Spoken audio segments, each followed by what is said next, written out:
Hello दोस्तों, नमस्ते। मेरा नाम रविकांत भारती है।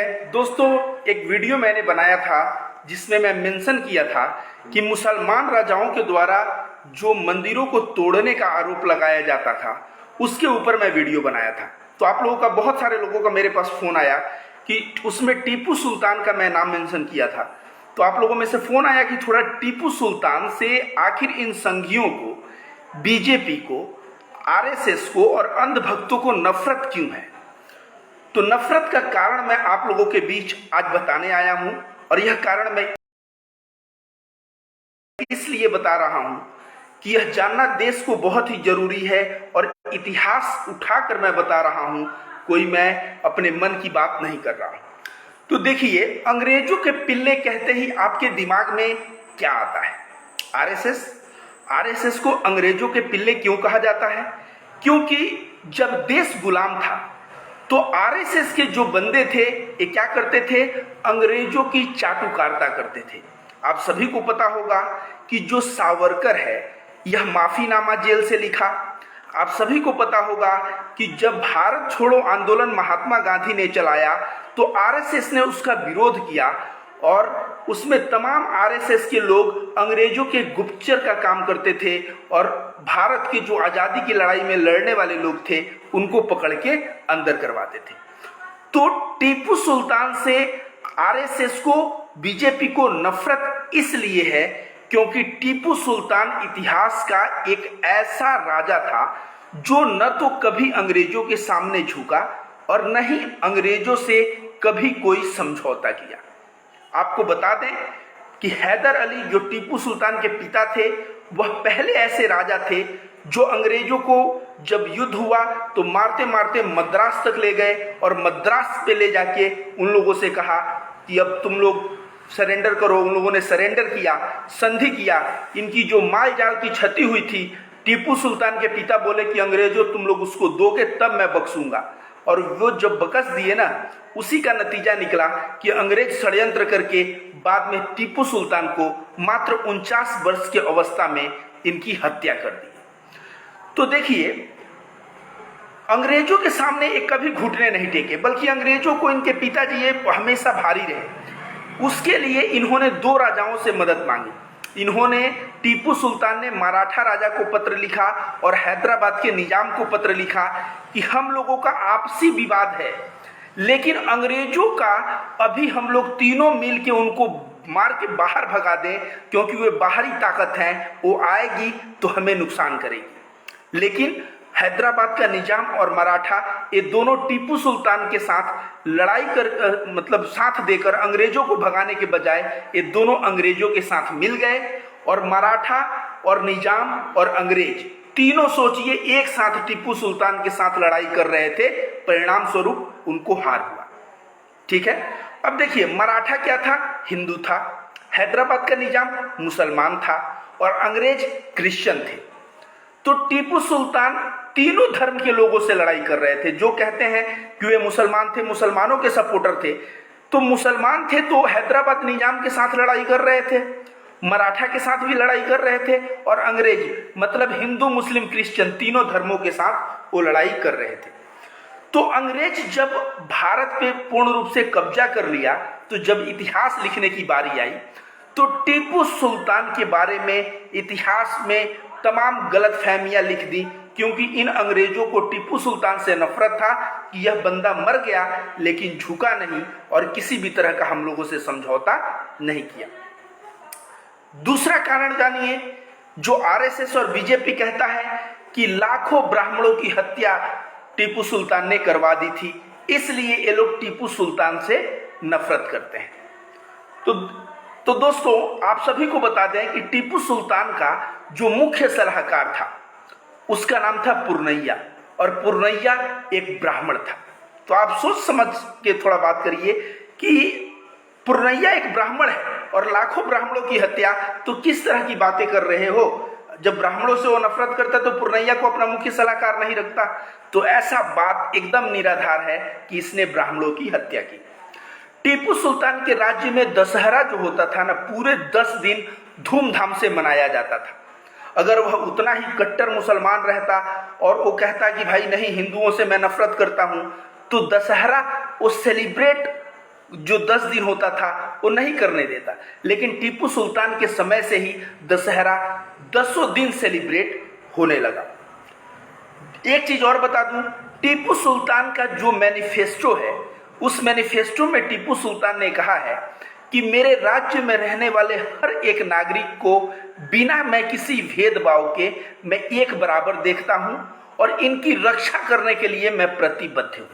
मतलब नागरिकों की रक्षा की बात करता है और साथ साथ कहता है कि चाहे ब्राह्मण हो, चाहे दलित हो, चाहे मुसलमान हो, चाहे क्रिश्चियन हो, कोई भेदभाव नहीं, सभी एक बराबर हैं। तो टीपू सुल्तान का जो मैनिफेस्टो था उसके अनुसार भी यह प्रमाणित होता है कि ब्राह्मणों की जो हत्या की बात की जाती है यह निराधार है और यह गलत है। टीपू सुल्तान ने काची काम कोठीपीठम एक ट्रस्ट था, वहां शंकराचार्य को जगत गुरु शंकराचार्य कहता था और उनको बहुत बार दान दिया है। और दान केवल उस मंदिर को ही नहीं, टीपू सुल्तान अपने राज्य के 156 मंदिरों को दान देता था। आप समझ लीजिए, मैनिफेस्टो में कहता है हिंदू मुस्लिम जितने भी हमारे यहाँ हैं सब जो है एक समान है और सबकी मैं रक्षा करूंगा। दूसरी तरफ आप देख लीजिए, शंकराचार्य और 156 मंदिरों को दान देता है और इसके अलावे ब्राह्मण को अपना मुख्य सलाहकार बना के रखा है, 10 दिन दशहरा सेलिब्रेट करने देता है। इसके बाद उस दिन मैंने आपको बात कहा था कि जब मराठा सेना आया टीपू सुल्तान से लड़ाई करने के लिए, तो मराठा सेना और टीपू सुल्तान में जब युद्ध हो रहा था तो युद्ध ड्रॉ हो गया और मराठा सेना लौटते समय श्रीरंगपट्टनम का एक मंदिर था, उस मंदिर को तोड़ ताड़ करके उसकी संपत्ति को लेके चले गए। उन लोगों को ये था कि मुझे टीपू सुल्तान को नुकसान पहुंचाना है। तो टीपू सुल्तान ने क्या किया, दूसरे ही दिन से उस मंदिर का मरम्मत करवाना शुरू कर दिया। तो यह सारी बातों से प्रमाणित होता है कि टीपू सुल्तान हिंदू लोगों पे कोई भी अत्याचार नहीं किया है और ब्राह्मणों पे किसी भी तरह का अत्याचार ये बंदा नहीं किया है। एक चीज आपको बता दें कि हाँ, दलित लोग जो केरला में, टीपू सुल्तान का जो राज्य बढ़ता गया केरला तक पहुंच गया, तो दलित लोग जो केरला में लड़कियां जो होती थी उनको सीना ढकने का अधिकार नहीं था। ये ब्राह्मणवादी सोच का ऐसा रिजल्ट था कि सीना वो नहीं ढक सकती थी।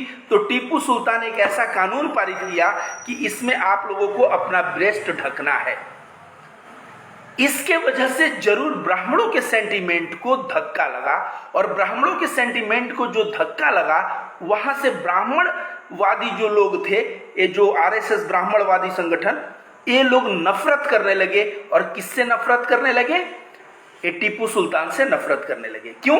इसने दलित के बेटियों को अपना सीना ढकने का अधिकार दे दिया।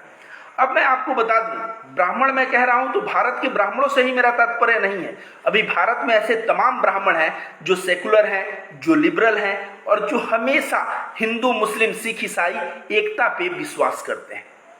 तो मैं उन ब्राह्मणों का कह रहा हूं जो नफरतबाज ब्राह्मण है, जो संघ के शाखा में जाने वाला ब्राह्मण है, वैसे ब्राह्मण लोग नफरत करते थे टीपू सुल्तान से, सिर्फ इसलिए उसने स्तन ढकने का परमिशन दिया कि सभी लड़कियां स्तन ढकेंगी। अब चूंकि आरएसएस और संघ और बीजेपी को और क्यों टीपू सुल्तान से नफरत था, ये लोग आधुनिकता से नफरत करते हैं। आपको याद होगा राजीव गांधी ने जब कहा था कि कंप्यूटर भारत में आने वाला है, तो अटल बिहारी वाजपेयी बैलगाड़ी पे बैठ के और संसद भवन जाते हैं। इसलिए संसद भवन बैलगाड़ी पे बैठ के जाते हैं कि वो मैसेज देना चाहते हैं कि टेक्नोलॉजी का आना सही नहीं। तो जब टेक्नोलॉजी भारत में, ये बताइए, लोग कहते हैं ना कि मोबाइल अगर लड़कियों के हाथ में मिल जाएगा, लड़कों लड़कियों के हाथ में, सब बर्बाद हो जाएंगे। ये बताओ, मैं फिर से एक बार कहता हूं, चाकू का दो काम, एक तो हत्या करने में, दूसरा ऑपरेशन करके जान बचाने में। तो अगर नीयत खराब हो तो चाकू से मर्डर भी हो सकता है, नीयत अच्छा हो तो उसे सर्जरी होकर किसी का जान भी बच सकता हो। तो दोष नीयत का है कि चाकू का है? आज इसी मोबाइल से, यूट्यूब से जाके लड़के लड़कियां पढ़ के यूपीएससी और पीसीएस तमाम परीक्षाएं पास कर ले रही हैं। आधा से ज़्यादा कोचिंग तो आजकल यूट्यूब पे खुल चुका है। तो आरएसएस हमेशा आधुनिक शिक्षा के खिलाफ था, कंप्यूटर के खिलाफ था, आज कंप्यूटर और आधुनिक शिक्षा का ही ये है कि देश जहाँ पे भी है, जितना थोड़ा आगे बढ़ा है, मोदी जी आए तो चौपट किए, लेकिन देश आज जहाँ तक भी पहुँचा है ये टेक्नोलॉजी की वजह से पहुँचा है, इसे हमें भूलना नहीं चाहिए।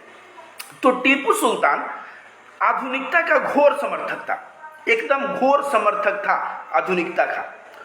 और वो फ्रांस के जो राजदूत या विदेशी जो राजदूत आते थे, उन राजदूतों से कहता था कि भैया आप एक काम करो, आप अपने यहाँ के टेक्नोलॉजी मेरे यहाँ लेके आओ, कुछ लेके आओ, शिक्षा लेके आओ, टेक्नोलॉजी लेके आओ। और शिक्षा से भी आरएसएस का नफरत है। जब यहाँ पे कोई विदेशी अच्छा शिक्षा का इंस्टीट्यूट खुलेगा तो हमारा सभ्यता और संस्कृत चला जाएगा। जब टेक्नोलॉजी आने की बात होगी, सभ्यता और संस्कृत चला जाएगा। और तमाम ऐसे बाबा रेप करके आज जेल में बैठे हुए हैं, तब हिंदू धर्म खतरे में नहीं पड़ता। लेकिन टेक्नोलॉजी और शिक्षा आ जाएगी विदेशी तो देश बर्बाद हो जाएगा। इस तरह का सोच ही देश को गर्त में डाला है। आज अगर भारत में टेक्नोलॉजी और शिक्षा अच्छी 1970 से ही एक्सेप्ट किया जाता, 60 से ही एक्सेप्ट किया जाता, 1990 में भारत ने टेक्नोलॉजी को एक्सेप्ट किया। अगर 60-70 में एक्सेप्ट किया गया होता तो आज भारत भी कहाँ का कहाँ होता। तो टीपू सुल्तान आधुनिक शिक्षा और आधुनिक टेक्नोलॉजी का घोर समर्थक था। आप सभी को पता होगा कि जो रॉकेट है ना, रॉकेट को जो छोड़ने का ये सबसे पहला भारत में रॉकेट का ये टीपू सुल्तान ने ही कार्य किया। फ्रांस की क्रांति से बहुत ही प्रभावित था और जितने भी टेक्नोलॉजी था वो चाहता था वो टेक्नोलॉजी अपने राज्य में लेके आए। इतना ही नहीं, आज वो चाहता था कि उसके प्रशासन में भी आधुनिकता आए। तो टीपू सुल्तान का यह सोच था। तो ये 3 वजह से बीजेपी, आरएसएस और अंधभक्त टीपू सुल्तान से नफरत करते हैं। पहला कारण, यह अंग्रेजों के सामने झुका नहीं, अंग्रेजों से कोई समझौता नहीं किया, अंग्रेज इससे नफरत करते थे। और अंग्रेज के पिल्ले आरएसएस जो आज भी देश में बचे हैं, अंग्रेजों के लिए लोग गुप्तचर का काम किया है भारत छोड़ो आंदोलन के समय। तो अंग्रेज नफरत करके तो इतिहास टीपू सुल्तान के खिलाफ लिख के चला गया और वही चीज आरएसएस आज तक इसको बीजेपी ढोते चला आ रहा है। दूसरा, मैंने कहा क्यों नफरत करते हैं, ब्राह्मणों का हत्या और धर्म परिवर्तन। तो मैंने आपको बताया इसके राज्य में दशहरा मनाया जाता था। पूर्णिया नाम का ब्राह्मण जो था इसका मुख्य सलाहकार था। मैनिफेस्टो में एक टीपू सुल्तान कहता है हिंदू मुस्लिम सारे धर्म के लोग हमारे लिए एक बराबर हैं, हमारे देश के नागरिक एक बराबर हैं हमारे लिए, और उन सब की मैं रक्षा करूंगा, ये मेरा फर्ज है। इस तरह की बात करता है। शंकराचार्य को दान देता है, जगत गुरु शंकराचार्य कहता है, शंकराचार्य के नाम के आगे 156 मंदिरों को दान देता है। लेकिन इससे नफरत करने का वजह सिर्फ एक है, इसने दलित वर्ग के लड़कियों को अपना ब्रेस्ट ढकने का, अपना स्तन ढकने का अधिकार दिया और वह चीज यह आरएसएसवादी सोच को बुरा लग गया। और तब से जो है टीपू सुल्तान के खिलाफ ये लोग नफरत फैलाए जा रहे हैं। मैं बता दूं, आधुनिकता से इनको नफरत है, इसलिए ये टीपू सुल्तान से भी नफरत करते हैं। अब मैं आप लोगों को बताऊंगा कि जब अंग्रेजों से लड़ाई हो रही थी टीपू सुल्तान की, तो उससे उन्होंने, हैदर अली ने जब अंग्रेजों पे पहली बार युद्ध में पछाड़ा तो टीपू सुल्तान लेटर लिखता है। कहाँ लेटर लिखता है? निजाम को और मराठा को कि तुम दोनों लोग मेरे साथ दो और अंग्रेजों को मार भगाते हैं। अगर ये दोनों लोग टीपू सुल्तान के साथ खड़े होते तो अंग्रेजों का भारत में अधिपत्य ही नहीं हो पाता और भारत आज दूसरा भारत होता। ये जो गुलाम करके भारत के सोने को पूरा ब्रिटेन जो ढो लिया गया, यह कार्य नहीं होता और भारत में आज भी बहुत ज़्यादा मात्रा में संपत्ति होती। लेकिन क्या हुआ, मराठा निजाम अंग्रेजों के साथ उल्टा मिल गए। मराठा हिंदू, निजाम मुस्लिम, अंग्रेज क्रिश्चियन। टीपू सुल्तान एक ऐसा शख्स था हिंदू मुस्लिम क्रिश्चियन तीनों से लड़ रहा है। इसने मदद कहां कहां से मांगी देखिए। ऑटोमन एम्पायर से कहा कि भाई मेरी मदद करो, फ्रांस से कहा मेरी मदद करो, अफगानिस्तान से मेरी मदद करो, निजाम से कहा मेरी मदद करो, मराठा से कहा मेरी मदद करो। इसने पूरा का पूरा जो है ना अपना दम और खम झोंक दिया था अंग्रेजों को उठा के फेंकने में। लेकिन कहते हैं ना, जब घर की भेदी लंका ढाहे, जब विशेषण घर में ही रहेगा तो क्या होगा, रावण जैसे लोगों का खात्मा हो जाता है। तो टीपू सुल्तान जो था निजाम गद्दारी किया उसके साथ, मराठा गद्दारी किया उसके साथ, और उसका परिणाम निकला कि टीपू सुल्तान अंत में क्या कहा पता है? जब युद्ध को जा रहा था, इस बंदे ने कहा, लोगों ने कहा कि आप भाग जाइए, अंग्रेज का मतलब काफी मात्रा में है, आप भाग जाइए, अपनी जान बचा लीजिए।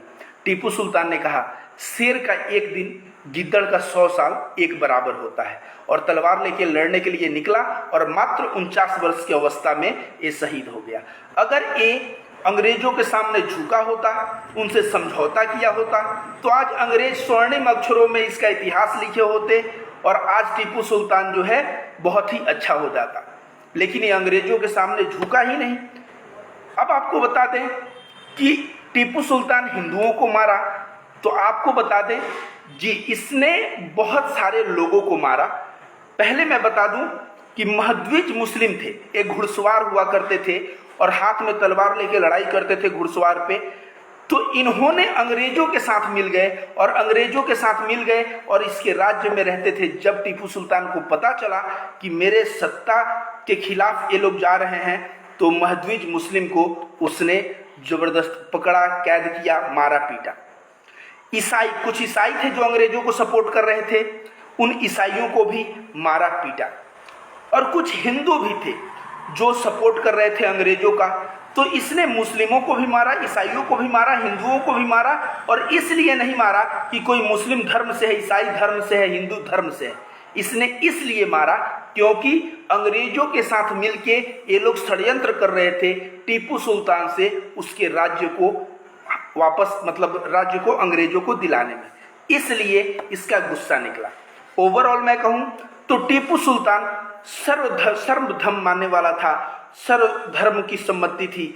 आज जो भारत में संविधान है, इतना ही लिबरल टीपू सुल्तान था। और टीपू सुल्तान सोचिए 1990 में हम लोग टेक्नोलॉजी एक्सेप्ट किए, अगर उस वक्त टीपू सुल्तान टेक्नोलॉजी का प्रेमी था, अगर वह आज राजा रहा होता, तो भारत शायद आज जो चंद्रमा पे और जो बड़े बड़े जगह अमेरिका नासा वसा पहुंच जाते हैं ना, उनसे बड़ा हम लोग का पास एक ऐसा रिसर्च सेंटर होता जिससे आज हम लोग स्पेस में भी जा सकते थे। यह उदारवादी मत का व्यक्ति था, चाहे हिंदू, चाहे मुस्लिम, चाहे क्रिश्चियन, जो भी हो, इन सब के लिए यह उदार था और उदारवाद मत लेके चलता था। यह किसी के ऊपर अत्याचार पे भरोसा नहीं करता था। आप लोगों को बता दें कि अगर टीपू सुल्तान मुसलमान के बजाय आज हिंदू होता, तो टीपू सुल्तान को उतना ही इज्जत मिलता जितना महाराष्ट्र में शिवाजी को इज्जत मिलता है।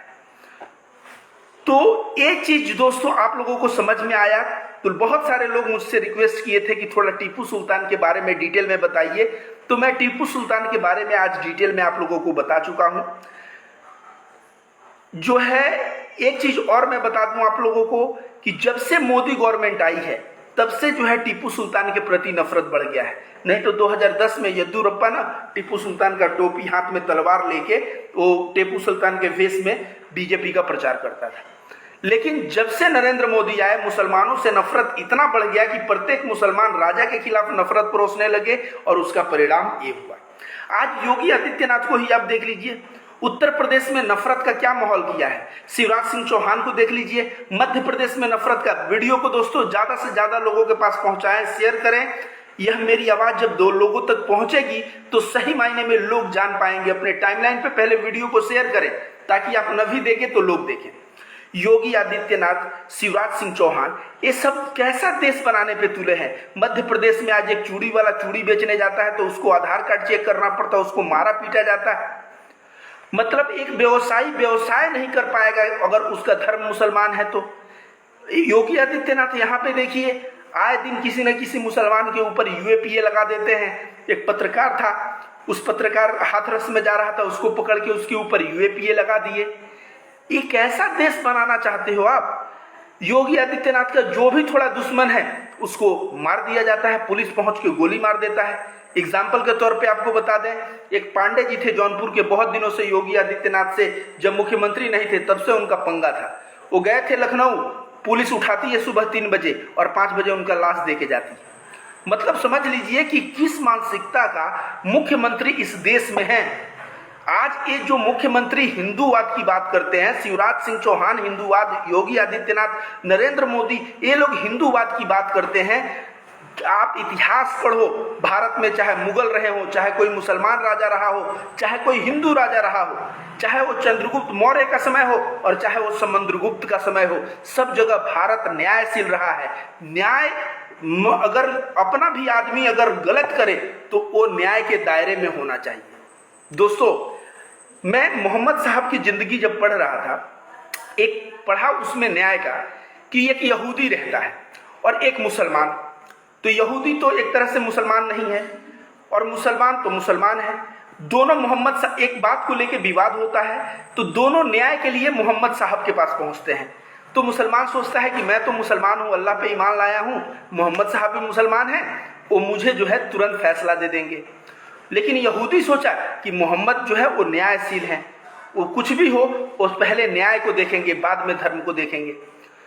तो दोनों लोग मोहम्मद साहब के पास गए। मोहम्मद साहब के पास जब गए तो मोहम्मद साहब ने यहूदी की तरफ फैसला कर दिया। यहूदी की तरफ फैसला कर दिया तो जो मुसलमान था उसके मन में आया कि यार अब क्या करें।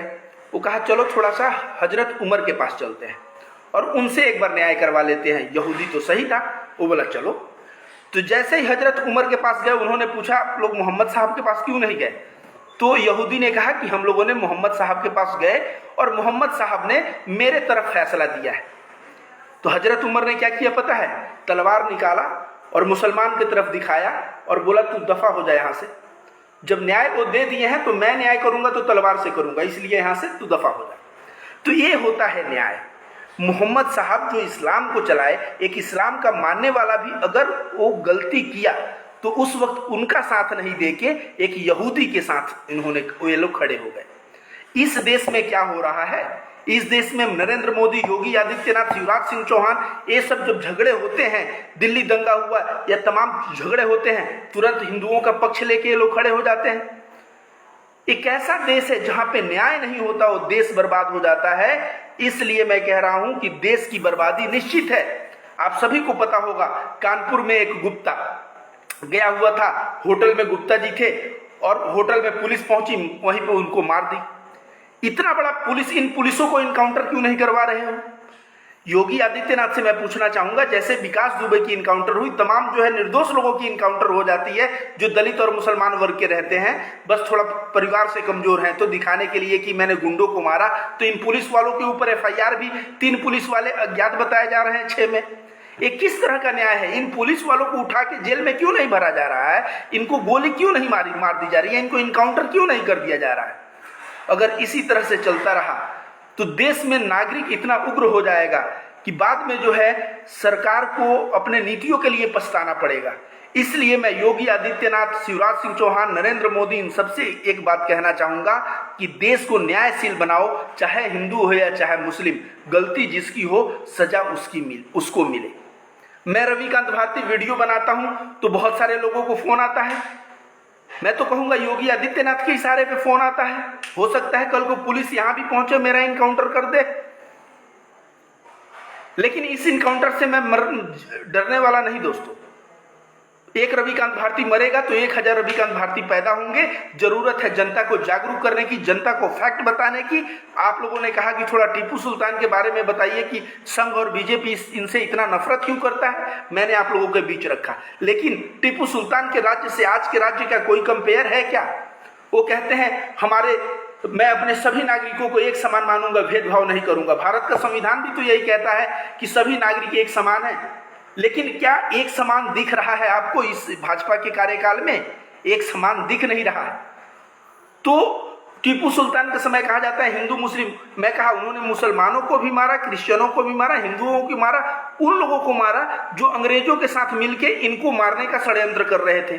तो जब जान पे बात आएगी तो आप भी तो अपना सेल्फ डिफेंस में कदम उठाओगे।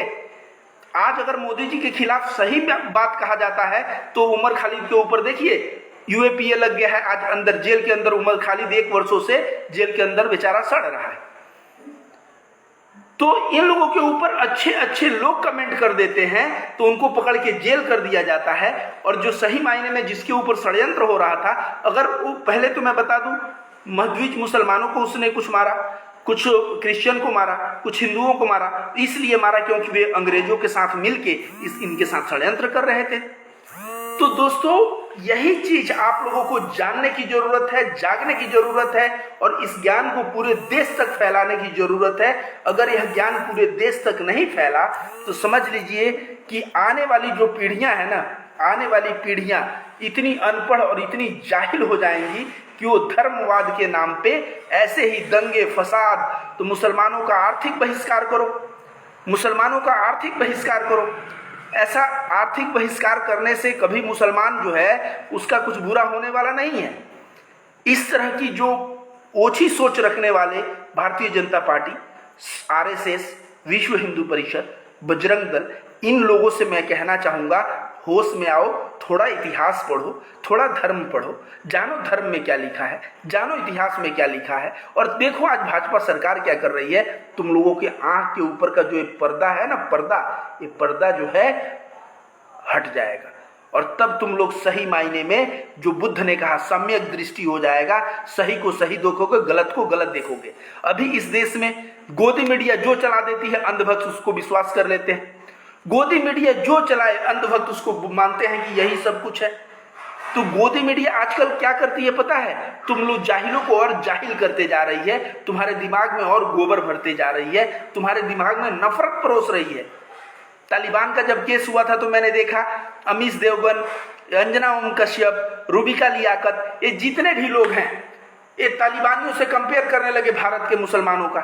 जबकि तालिबान का सोच क्या है, भारत के मुसलमानों का सोच क्या है, इन लोगों को कुछ पता आता है नहीं। मुसलमान लोगों से एक चीज मैं रिक्वेस्ट करूंगा कि आप लोगों को जिस तरह से मैंने यति नरसिंहानंद को हिंदू धर्म से उठा के बाहर किया, मैंने पुष्पेंद्र कुलश्रेष्ठ को हिंदू धर्म से उठा के बाहर किया और मैं मोहन भागवत और तमाम आरएसएस और विश्व हिंदू परिषद, बजरंग दल, ये जितने भी नफरतबाज हैं इनको मैं हिंदू धर्म से बाहर कर दिया। आप लोगों को कहूंगा कि जागने की जरूरत है और रूबिका लियाकत जैसे पत्रकार को सबसे पहले इस्लाम से खारिज करिए, उसको बाहर करिए, क्योंकि वह औरत जो है वो एक आतंकवादी से भी बढ़ के है और कहती है कि मैं मजहबी हूँ, ये हूँ। वो मजहबी कुछ नहीं है। वो चैनल पे बैठ के जिस तरह से वो नफरत फैला रही है, उस नफरत का नतीजा है कि आज मध्य प्रदेश में एक चूड़ी वाले की हत्या हो जा रही है। क्या आपको पता है इस देश में 70 लोगों की लिंचिंग हुई है? पहलू खान, अखलाक और सुबोध सिंह, तबरेज, अगर आप जोड़ लें, आसिफ हाल में हुआ 70 लोगों का लिंचिंग हुआ है। इन 70 लोगों के लिंचिंग के लिए कौन जिम्मेदार है? मैं तो कहूंगा नफरतवादी संगठन जिम्मेदार है और दूसरा रूबिका लियाकत जैसे और अंजना ओम कश्यप, अर्नब गोस्वामी जैसे एक गोदी पत्रकार जिम्मेदार है। तो आप मुसलमानों को भी जगना होगा और आप रूबिका लियाकत जैसे पत्रकारों को उठा के मुसलमान लोग इस्लाम से निकाल के फेंक दे, ताकि उसको पता चले कि सामाजिक बहिष्कार होता क्या है। अगर गलत चीज को प्रोपोगेट करोगे, ईमान पे नहीं रहोगे, आत्मा को बेच दोगे, चंद पैसों में मोदी योगी के नाम पे सिंदूर करने लगोगे, तो इसका नतीजा क्या होगा? इसका नतीजा यही होगा। तो दोस्तों मैं आप लोगों के बीच बताया आज देश में जिस तरह से हिंदू मुस्लिम हो रहा है, अंधभक्त गोबरभक्त हिंदू मुस्लिम, जिस तरह से मुझे फोन आ रहा है, लिटरली धमकी दिया जा रहा है कि रविकांत भारती आप हिंदू होकर एक ऐसा वीडियो बना रहे हो। मैं कह रहा हूं मैं इतिहास और फैक्ट के साथ वीडियो बना रहा हूं, तो वे लोग उल्टा हमको समझाते हैं और अनाप शनाप बातें, ऐसी कहानियां जिस कहानी का इतिहास से कुछ लेना देना नहीं है, ऐसी अनाप शनाप कहानियां बना के और ये लोग देश को तोड़ना चाहते हैं। और ऐसे नफरतबाजों से हम लोगों को सचेत होने की जरूरत है। अगर सचेत नहीं हुए तो समझ लीजिए आने वाली पीढ़ियां हमें माफ नहीं करेगी। मैं क्यों आवाज उठाता हूं? आखिर आप ही बोलिए ना, आखिर मेरा क्या गया है? कोई मुझे 2 रुपया दे देता है क्या? मैं क्यों आवाज उठाता हूं? मैं एक स्टोरी आपको बोलना चाहूंगा। जंगल में आग लगता है और आग भीषण रहता है, सभी जानवर जंगल से भागने लगते हैं और जो जंगल से बाहर भाग जाते हैं ना, वो बाहर जंगल के खड़े होके तमाशा देखते हैं कि अंदर के जानवर के साथ क्या हो रहा है। तो उसी में एक चिड़िया जो है ऐसे कर रही है, तो ऊपर से चील जाता है और चील देखता है कि ये गौरैया क्या कर रही है भाई। वो चील नीचे आता है और गौरैया से कहता है तू ये क्या कर रही है? तो गौरैया कहती है मैं चोंच में पानी लेके जंगल की आग को बुझा रही हूं। तो बोलता है तू भाग भाग यहां से, जल के मर जाएगी। तो गौरैया क्या कहती है पता है, जल के मरूंगी तो मेरा नाम शहीदों में आएगा। एक कायरों की तरह भागने और खड़े होकर तमाशा देखने वाले लोगों में मेरा नाम नहीं आएगा। आज जिस तरह से देश में लिंचिंग हो रहा है, जिस तरह से देश में हिंदू मुस्लिम किया जा रहा है, जिस तरह से देश को नफरत में ढकेला जा रहा है, अगर मैं रविकांत भारती, मेरा प्रयास अगर एक चिड़िया के चोंच में पानी लेके भी उस आग को बुझाने के बराबर है, तो मैं मानता हूं कि मैं धन्य हूं। अगर इस बीच में अगर मैं मर जाऊं, मेरा कोई अंधभक्त या कोई किसी के इशारे पे मेरे को गोली ही मार दिया जाए, तो भी मैं संतुष्ट रहूंगा कि इतिहास में मुझे जो है गोबर भक्त, अंधभक्त और नफरतबाज के नाम से नहीं पुकारा जाएगा।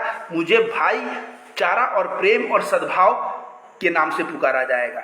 तो मैं रविकांत भारती सद्भाव के नाम पे मैं सद्भाव फाउंडेशन के द्वारा हिंदू मुस्लिम एकता का एक मिसाल कायम करना चाहता हूं। हिंदू मुस्लिम सिख ईसाई एकता का। एक सिख भाई का फोन आया कि आप केवल हिंदू मुस्लिम का बात करते हैं, सिख का बात ही नहीं करते। और वो भाई साहब एक किताब लिख रहे हैं जिसमें वो मेरे विचारों पे किताब लिख रहे हैं। उन्होंने कहा कि आपका नाम भी उसमें ये करेंगे। तो पहले वो सिख भाई को बहुत बहुत आपको नमन है, आपको धन्यवाद जो मेरे विचारों को अपने किताब के लायक समझा। और मैं आपसे कहता हूं कि मैं हिंदू मुस्लिम सिख ईसाई सबकी बात मैं करता हूं, क्योंकि देश में आजकल हिंदू मुस्लिम इतना कर दिया गया है कि मेरे मुंह से हिंदू और मुस्लिम ही निकलता है। बट इस देश में हिंदू मुस्लिम सिख ईसाई जैन बौद्ध सारे धर्म के लोग हैं और उन सभी धर्म का मैं सम्मान करता हूं। आप लोगों का कोई सवाल हो तो पूछिए, कोई कमेंट हो तो करिए। दोस्तों मेरी जो बातें रखनी थी मैंने रख दिया। कोई सवाल हो तो आप लोग पूछिए, कोई सवाल हो, कोई कमेंट हो तो आप लोग कमेंट दीजिए। आपके कमेंट का मैं इंतजार कर रहा हूं। कोई सवाल हो तो जरूर पूछिए। दोस्तों ज़्यादा से ज़्यादा मात्रा में लाइक दीजिए, कमेंट करिए और वीडियो को शेयर करके ज़्यादा से ज़्यादा लोगों के पास पहुंचाइए। तो आप लोगों से फिर से मैं एक गुहार करूंगा कि आप लोग वीडियो को ज़्यादा से ज़्यादा शेयर करें और कमेंट करिए। आप लोग कमेंट, आपको वीडियो कैसा लगा बताइए। दोस्तों कमेंट करके बताइए आपको वीडियो कैसा लगा। तो मुस्कान खान ने लिखा है आप कैसे हैं, मैं बहुत अच्छा हूं और आशा करता हूं आप भी बहुत अच्छे होंगे। तो कमेंट आप लोगों का आने लगा दोस्तों, लगातार कमेंट आ रहा है। किसी भाई ने लिखा है, मोहम्मद कादिर भाई ने लिखा है गुड, और रिजवान भाई ने थम का भेजा है, वेरी गुड ब्रदर लिखा है एम चंद ने। भाई आपको दिल से सैल्यूट, आप सच्चे और महान हिंदू हैं, ये सच्चा हिंदू धर्म है, भगवान आपको अपने रहमत के साये में रखे, धन्यवाद भाई। तो ये कौन लिखा है, ये लिखे हैं, देखिए बहुत सारे कमेंट आने लगे हैं। मुकेश कुमार ने लिखा है बहुत अच्छा।